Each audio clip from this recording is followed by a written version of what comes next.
Allah Azza wa Jal, for example, commands in Quran in many places. One of them, for instance, "U'budu rabbakum." "U'budu rabbakum." Enslave yourself to your master.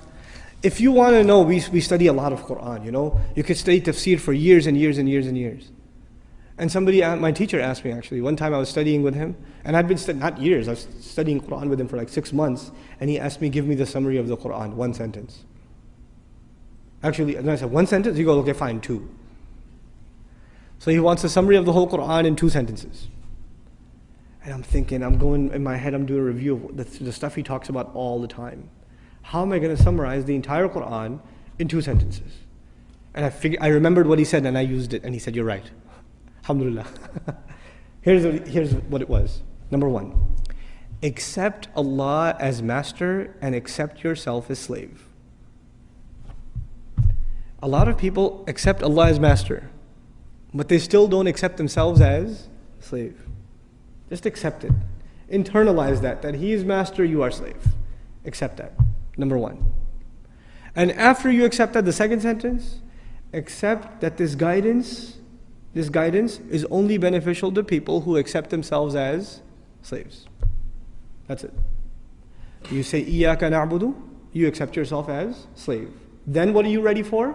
اهدنا الصراط. Guidance. Slavery and guidance is the summary of the entire Quran. The Quran began with slavery, إِيَّاكَ نَعْبُدُ. It begins with slavery, and at the end, again, he calls himself master, which alludes to us as what? If he's the master of the people are his slaves. Ends with slavery. So this is the heart of the matter. A lot of people have no hard time accepting Allah as the creator. That's okay. That's not the hard part. Or accepting Allah as merciful, or as wise, or as powerful, or as one. All of that stuff's easy. Because you know, if you accept Allah as one, there may not be any implications on you. Allah is one, that's nice, I'm still going to do what I'm going to do. Allah is really merciful, great. I still have my life. But if you say Allah is master, then what does that make me? That makes me slave. And to put it in very simple terms, the difference between a free person and a slave person is very simple. It's not a complicated subject. The difference between a free person and a slave person is a free person does whatever he or she wants. What does a slave do? A slave cannot do what he or she wants. If a slave did what he or she wanted, then they would be considered free. The only thing that makes them a slave is they do what the master wants.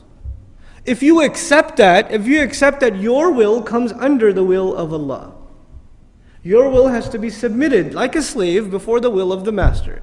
Then you've understood what this book is, what this message is. That's the summary of this message. It sounds very simple. I mean, it takes 5 minutes to explain, but internalizing that is a lifelong struggle.